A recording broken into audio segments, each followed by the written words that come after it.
Trips. A prayer father dances around two ladies, Efe and Choma, like an uncastrated he-goat while praying for a husband for the ladies. I see your husband. Hey, a very rich old man. They chase him out. Come on, be going. Efe works at a clothing company and her boss is frustratingly bossy. Come on, ma. Are the dresses ready? Yes, ma. Should I dispatch them? What kind of question is that? Meet Shegun, Efe's bestie, a fine man who just got served breakfast. He comes to Efe's workplace to complain he caught his girlfriend cheating. She left me. I caught her cheating. I caught her in bed with another man. Oh, Shegun, I'm so sorry. We already know. You get the girl at the end. Bestie.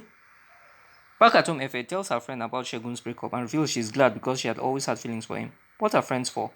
Give another person a chance, please.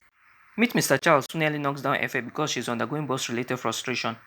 He offers to drop her off at work because she's late. Come in my car. She tries sneaking into the office, but her tailor madam catches her and scolds her to finish a job for a client. She tries to holler at broken bestie for a hangout, but bro is with the boys. So what are you doing? What are you doing later? Do you want to come hang out? Sounds great, but I'm presently out with a guy. Madam is frustrating Efe at the workplace, always stealing her designs but never giving her credit for it. I made the design myself. She gets a call from Charles, who offers to sponsor her on a trip. She's not into it. Madam once again tries to steal Efe's design, but that was the last straw for her. All my designs, not one single credit for it. Efe receives a Big out! maybe she was fired. She storms out while demanding her 3 months unpaid salary. Distraught, she needed someone to talk to, but her friends were all too busy to make time for her. And conveniently, Charles gives her a call. She meets him in his mansion and explains her situation. He offers to help her by taking her out to get her mind off her joblessness. But I'm not jobless. You don't have a job. That makes you jobless. The tailor says she does not have clothes to wear out. He directs her to one of his rooms that has a wardrobe full of clothes. She changes and Charles compliments her outfit with a look of nostalgia and explains it would have been a gift for his late wife.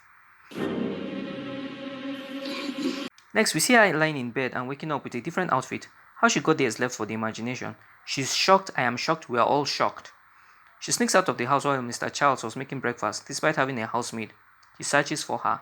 See my girl. She takes a taxi home, still bewildered at what just transpired. She recalls the vision of her prayer father. I see your husband. Hey, a very rich old man. Chioma finally comes back from Kwaningida. Efe informs her about the sack and complains that she is frustrated with life. Chioma comforts her friend. Bestie Shegun also pays her a visit and she gives him small attitude. He offers to make it up to her. You know what? Why don't you let me make this up to you? Bro is clueless. I have to go. You take care of yourself, okay? Hello? Hello? I'll call you. Hi. I'm on my way. Mr. Charles pays her a first-time visit but meets Chioma at home instead as Efe had stepped out. Efe returns to meet Shegun and she confronts him regarding what he did. He clarifies the misunderstanding. Flashback. Apparently she had come back wrong and Giles had ordered BC the housemaid to clean her up. You are such a big liar. She does not believe him and storms out. He leaves behind a note and a gift he brought along. He had lost his wife and was dead. Was diagnosed with leukemia. She regrets her outburst towards him and heads to his place to apologize, but she is too late. Charles is dead. She was strong enough to make breakfast, locate her apartment, visit her, and die of Leukemia. before dinner. While weeping for the loss at home, she gets a visit from Shegun, who finds her crying because she had lost a friend. He's confused because she had only 2 friends. Oh, I'm sorry about that. Wait, what friend? Apart from Shoma and myself, I don't know that you have any other friends. You won't understand. He comforts her with dinner. You won't understand. They have a fun time. He takes her back to her place and she's all smiles. Sorry, Charles. She's over your loss. You won't understand. Bessie calls to let her know he's coming for dinner and he's coming with a surprise. Besta! She gets excited. Maybe the surprise would be something nice. Oh, I love you, Efe. I love you too. Surprise, surprise.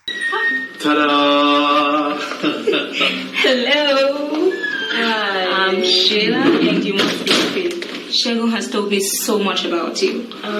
Okay. Shege. They have dinner and Shegun's new girlfriend goes Oliver Twist. This food is so yummy. Seriously, when I finish this, I want more. Disappointment. Yeah, bye-bye. Yeah, shut the door behind you. She goes through the package left to her by late Mr. Charles. It contained the trip's notes. She thought trips was about an actual trip. Turns out it is a self-improvement chore list. She takes herself out as required of the trip's challenge. Looking all pretty and coincidentally, the spot where she goes for the outing, Shegun was there with his new girlfriend.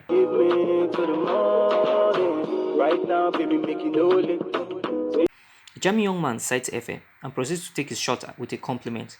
He introduces himself as Edun, the CEO of D&D Clothing. Shegun is jealous. Shege. She lives with Edun, who offers her a job and collects a complimentary card. I'll make sure give you a call. Okay. Shegun barges into Efe's apartment and finally confesses that he is thinking. All I'm trying to say is I think. Think what? Okay, I think that I what I'm trying to say is that I think that I. You think? No, what? Just shut the door behind you. Shut the door. She's on the tree of trips, which required her to gift herself a Valentine's gift. Shegun comes visiting and brings along a Valentine gift, still struggling to express his feelings for Efe. What are you doing here? Shouldn't you be at home with Sheila? Yeah, about that. I had to tell her the truth. The truth? Yeah. What's the truth? Well, my heart belongs to someone else. To who? Efe breaks the news that she has gotten a job offer as a fashion designer at D&D Clothing, Edun's company. The next day she accepts the job offer. On getting home, she breaks the good news regarding her job. While they are celebrating, a delivery man brings a gift package. She receives a call which reveals the package is from Edun. Hello. Did you get the flowers? Yes, I have. They're so beautiful. Thank you. What you shouldn't have. The next day at work, Edun couldn't take his eyes off her during her presentation. After the meeting, Edun approaches her, but she clarifies she's friend-zoning him. I cherish our friendship even more. Shegun, who had come to pay her a surprise visit, supposedly confronts Edun off-screen. Use your imagination. Efe barges into Shegun's apartment to confront him, and he finally confesses what he has been thinking. He thinks he has been in love with her all his life. He finally tells her he loves her. I love you, Ife. For real, for real. The movie ends on day 5 of the trips. Celebrate new victories. The moral of this story is, if you want a girl, don't be a gentleman like Edun. Be a shege like Shege. I think